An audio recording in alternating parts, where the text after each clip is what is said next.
Film की starting में एक लिन नाम की लड़की होती है जो बहुत इंटेलिजेंट थी। उसके पिता उसका एडमिशन एक बढ़िया स्कूल में कराना चाहते थे। फिर जब उसके पिता उसको लेकर स्कूल में जाते हैं तो वहाँ की प्रिंसिपल बताती है कि हमारे स्कूल की फ़ीस बहुत ज़्यादा है, क्या आप इतनी फ़ीस दे सकते हैं। इसके बाद जब लिन उस प्रिंसिपल से बात करती है और कुछ कैलकुलेशन उसे बताती है तो वो प्रिंसिपल बहुत इम्प्रेस होती है। फिर वो उस लड़की को फ्री एडमिशन दे देती है। इसके बाद लिन का उस स्कूल में एडमिशन हो जाता है। उसकी दोस्ती एक और लड़की के साथ हो जाती है। फिर जब एग्ज़ाम नज़दीक आता है तो लिन के बहुत अच्छे मार्क्स आते हैं और लिन के दोस्त के थोड़ा कम। उसे एग्ज़ाम में कुछ ना आने की वजह से लिन की मदद से वो एग्ज़ाम में पास हो गई। फिर इसके बाद वो दोनों एक पार्टी में जाते हैं। वहाँ उसे एक लड़के से पता चलता है कि उसे फ्री स्कॉलरशिप मिली है। इसके बाद वो घर जाती है। वो फ़ी रिसिप्ट देखती है। उस फ़ी रिसिप्ट को देखकर उसे पता चलता है कि उसके पिता ने 2 लाख सिर्फ फंड्स को पे किया था। ये देखकर वो बहुत रोती है। फिर इसके बाद वो अपने पिता के पास जाकर उनसे पूछती है कि मेरा एडमिशन इतने महंगे स्कूल में कराने की क्या ज़रूरत थी। फिर उसके पिता उसे बताते हैं कि तुम बहुत इंटेलिजेंट हो और तुम्हारा एडमिशन एक अच्छे स्कूल में करना बहुत ज़रूरी था, तुम मन लगा कर पढ़ना। इसके बाद लिन उदास होकर पियानो बजाने लगती है। फिर वो सोचती है कि उसकी क्लास के बच्चे उसकी तरह इंटेलिजेंट नहीं हैं और उनके एग्ज़ाम में भी बहुत कम मार्क्स आते हैं और मुझे उनकी मदद करनी चाहिए। फिर इसके बाद वो अपनी क्लास के दोस्तों को बुलाती है। फिर वो उन्हें बताती है और वो उन्हें हिंट देती है कि जब भी मैं पियानो बजाऊं तो जब मेरी उंगलियां इस तरह से होंगी तो ए होगा, जब इस तरह से होगी बी और फिर इस तरह से सी और डी होंगे। इसके बाद लिन उनकी मदद अपने उंगलियों के इशारे से कर देती है। इसके बाद वो क्लास बहुत अच्छे मार्क्स से पास हो जाती है और जब उस क्लास का रिजल्ट आता है तो उनकी क्लास टॉप पर थी और उस क्लास में जो टॉप पर थी उसका नाम था लिन और जो बच्चा सेकंड आ रखा था उसका नाम था बैंक। फिर वो दोनों एक कंपटीशन में हिस्सा लेते हैं जिस कंपटीशन का नाम था टीन जीनियस। फिर ये दोनों उस कंपटीशन को जीत जाते हैं और उस स्कूल की प्रिंसिपल भी बहुत खुश होती है। फिर वो उनकी तारीफ़ करती है और कहती है तुम दोनों ने हमारे स्कूल का नाम रोशन कर दिया। मैं तुम दोनों में से किसी एक को मौका देना चाहती हूँ। तुम लोग सिंगापुर जाकर स्कॉलरशिप लेकर पढ़ सकते हो। तुम दोनों में से कौन इस ऑफ़र को लेना चाहेगा। फिर यहाँ पर पता चलता है कि बैंक की फैमिली बहुत गरीब थी। इसके बाद के सीन में बैंक के पास एक लड़का आता है। वो कहता है मुझे तुम्हारी बुक चाहिए। बैंक कहता है कि मुझे उस बुक से खुद पढ़ना है। फिर वो लड़का कहता है कि तुम किसी की मदद नहीं कर सकते। उस हिसाब से लिन हमारी बहुत मदद करती है और हमारे एग्ज़ाम में भी मदद करती है। बैंक ये सुनकर बहुत हैरान हो जाता है। फिर एग्ज़ाम स्टार्ट होता है। इसके बाद लिन के पास सिर्फ सेट 1 आता है और जिन जिन बच्चों के पास सेट 1 था वही सिर्फ लिन से मदद ले सकते थे। जब लिन उन सब की मदद कर रही होती है तो बैंक नोटिस करता है। फिर वो तुरंत जाकर वहाँ टीचर को बताता है। फिर वो टीचर कहता है कि तुम बैठ जाओ, मैं देखता हूँ। फिर एग्ज़ाम ख़त्म होता है और सब बाहर आ जाते हैं। इसके बाद प्रिंसिपल लिन को अपने ऑफिस बुलाती है। वहाँ प्रिंसिपल के ऑफिस बैंक पहले से ही बैठा हुआ था। उसने प्रिंसिपल को कंप्लेन कर दी थी। तो प्रिंसिपल लिन से पूछती है तो अब तो तुम दूसरों की मदद करती आ रही थी एग्ज़ाम में। इसके बाद लिन बहुत डर जाती है। इसके बाद प्रिंसिपल लिन के पिता को फ़ोन करती है और उन्हें बता देती है यहाँ सब कुछ चीटिंग करवा रही है। फिर वो लिन को बहुत डांटती है। इसके बाद लिन प्रिंसिपल से कहती है आपको जो कहना है मुझसे कहें, आप मेरे पिता से क्यों कह रही हैं। फिर प्रिंसिपल को बहुत गुस्सा आता है। अब सिंगापुर जाने का सपना वो अब ख़त्म हो गया था। फिर प्रिंसिपल कहती है अगर तुम्हें इस स्कूल में पढ़ना है तो हमारे नियमों के हिसाब से पढ़ना होगा और तुम सिंगापुर भी नहीं जाओगी।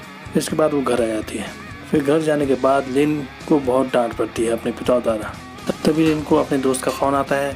फिर वो उसे होटल में बुलाती है और वो कहती है कि मुझे तुम्हारी मदद की ज़रूरत है। जो मेरा दोस्त है उसके पिता यहाँ बैठे हुए हैं।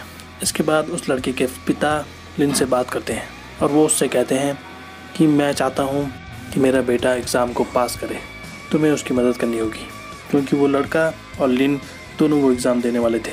अगर वो ये काम कर देती है तो उसे 6 लाख मिलेंगे। लिन ये सब करने से मना कर देती है। इसके बाद वो वहाँ से चले जाती है। फिर लिन जब बाहर आती है तो होटल में लगी घड़ियों को देखती है जिन घड़ी में अलग अलग टाइम चल रहा था, यानी हर देश का अलग अलग टाइम था। फिर उसके दिमाग में एक आइडिया आता है। जो इंटरनेशनल एग्ज़ाम वो और वो लड़का देने जा रहे थे वो एक ही टाइम पर होना था। जिस देश में सबसे पहला एग्ज़ाम होगा उसके क्वेश्चन और आंसर देख सकते हैं और उन आंसर को कॉपी करके वो फिर एग्ज़ाम को दे सकते हैं। फिर लिन जाकर उन दोनों को बता देती है। फिर वो डिसाइड करते हैं कि हम बैंक की मदद लेंगे। फिर लिन बोलती है कि इसके लिए मुझे ऑस्ट्रेलिया जाना होगा। मैं वहाँ जाकर एग्ज़ाम दूंगी, मैं उन क्वेश्चन को याद कर दूंगी और फिर वो मैं तुम्हें भेज दूंगी। तुम उनके आंसर और क्वेश्चन याद कर देना। वो दोनों ये सुनकर बहुत खुश होते हैं। इसके बाद दूसरी तरफ बैंक था, उसको कुछ लड़के मार रहे थे। इसके बाद वो उनसे कांटेक्ट करते हैं जो उस एग्ज़ाम को देना चाहते थे। वो उन सब का एक ग्रुप बनाते हैं और वो उनको कहते हैं कि अगर आपको एग्ज़ाम पास करना है तो हमें रुपए चाहिए। इसके बाद सारे उनके ग्रुप में शामिल हो जाते हैं और वो लड़का जिसका पिता अपने बेटे को एग्ज़ाम में पास कराना चाहता था और वो सबको बताने लगता है। फिर वो बताता है कि एग्ज़ाम में आप 4 चीज़ें ले जा सकते हैं, पासपोर्ट, एग्ज़ाम पेपर, पेंसिल और इरेज़र। तो आपको चीटिंग कैसे करना है, बैंक और लिन ऑस्ट्रेलिया जाएंगे और क्वेश्चन याद कर लेंगे। सारे बच्चों को वो क्वेश्चन नहीं कर सकते थे, वो सभी बच्चों को मैसेज नहीं कर सकते थे, इसलिए पेंसिल पर लगे बार को, जैसे पेंसिल के ऊपर एक बार कोड होता है वैसे ही एक नकली बार कोड वो एक प्रिंट करवाएंगे और जो उस बार कोड में सबसे मोटी लाइन थी वो ए होगा, उससे पतली पतली BCD और वो बार कोड सभी पेंसिलों में प्रिंट कराया जाएगा और वो पेंसिल उनको दी जाएगी। पहले और दूसरे ब्रेक में लिन और बैंक ये कर लेते हैं। इसके बाद जब थर्ड ब्रेक होती है तो बैंक वॉशरूम में बहुत लेट लगाता है। फिर एग्जामिनर वहाँ आ जाता है और वो दरवाज़ा तोड़ देता है। उसे बैंक पर शक हो गया था। फिर बैंक के हाथ से मोबाइल फिसल जाता है और वो टॉयलेट में गिर जाता है। इसके बाद लिन वॉशरूम नहीं जा पाती। बाहर बहुत से लोग खड़े थे जो लिन पर नज़र रख रहे थे। फिर वो एग्जामिनेशन हॉल में वापस आती है तो वो देखती है बैंक भी वहाँ नहीं है, क्योंकि बैंक पकड़ा गया था इसलिए वो वहाँ नहीं था। अब पेपर का थर्ड सेशन शुरू होता है। अब लिन को समझ नहीं आता कि अब वो आंसर को कैसे भेजेगी। अब लिन उनको याद कर देती है और अपने मुंह में पेंसिल रखती है और उल्टी करने लगती है, क्योंकि वो बाहर जाना चाहती थी। फिर वो वॉशरूम चले आती है और वो कहती है कि मेरी तबीयत ख़राब हो रही है।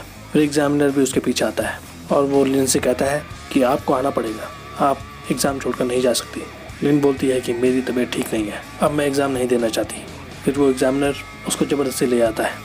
फिर वो जाते जाते अपना मोबाइल किसी और के बैग में डाल देती है। उसने आंसर पहले ही भेज दिए थे। तो जब एग्जामिनेशन हॉल में आती है वो देखती है कि बैंक वहाँ मौजूद है। वहाँ के स्टाफ को पता चल गया था कि लिन और बैंक एक ही स्कूल के स्टूडेंट हैं। फिर बैंक उनसे कहता है कि लिन की इसमें कोई गलती नहीं है। अब लिन वापस थाईलैंड आ जाती है। वहाँ उसके दोस्त आकर बहुत खुश होते हैं। लिन बहुत परेशान थी। इसके बाद वो अपने पिता से मिलती है। फिर वो अपने पिता से गले लगकर बहुत रोती है। फिर बहुत दिनों के बाद वो बैंक के घर जाती है। वो देखती है कि वहाँ बहुत महंगी महंगी चीज़ें हैं। फिर वो देखती है महंगी चीज़ें यहाँ क्या कर रही हैं।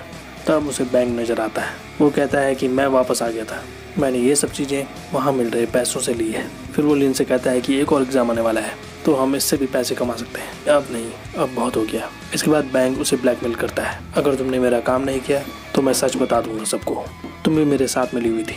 फिर लिन उसकी बात नहीं मानती और वहाँ से चली जाती है। और फिल्म के लास्ट सीन में दिखता है कि लिन किसी ऑफिसर के सामने बैठी हुई है और वो उन ऑफिसर से कहती है मैंने उस इंटरनेशनल एग्ज़ाम में चीटिंग कराई थी, और वो बाकी सब कुछ बता देती है और उसने अपनी गलती मान ली थी। यहाँ पर ये मूवी ख़त्म होती है। तो आज के लिए बस इतना ही। ऐसी वीडियोज़ देखते रहिए हमारे चैनल पे। Thank you so much.